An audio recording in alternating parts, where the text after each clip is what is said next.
Hello mga kabebe ko, andito na naman tayo sa trabaho, maghapon na naman tayo. Dito nga pala sila ate nagtitinda ng mga cup noodles Korean.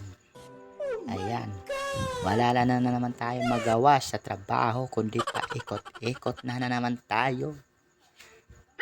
At pagdating nga pala ng tanghali ay kumain na rin ako dahil gutom na ako. Ayan, ang aking ulam pala ay chicken joy, isang chicken joy lang din. Pinagkasya ko na rin ang aking kanin sa isang chicken joy. Ayan, ang pangit mo. Habang kumakain ako ay nagmumonitor ako sa aking area of responsibilities. Haro, ang galing.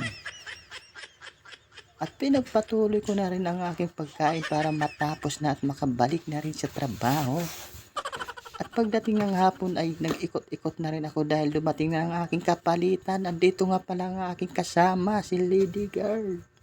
Ate Lady Girl.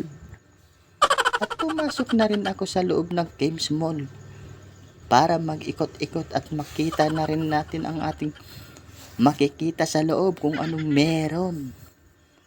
Dito nga pala ang mga bilihin sa loob ng Games Mall, ang mga pagkain pang Korean. Haro? Ayan, nag-ikot-ikot na rin ako kahit wala akong pera, makita ko lang okay na. Ayan, nag-ikot-ikot lang ako kunwari bibili pero iikot lang ako. Haro? Ayan, pinagpatuloy ko ang aking paglalakad ay papunta palabas. Dahil wala naman ako pera, edi lumabas na rin ako. Haro? Ayan, lumabas na ako. Wala akong dala-dala kasi wala akong pera. Ayan, ito pala yung pito ay may magic. Ano? Oh, yun oh. May magic.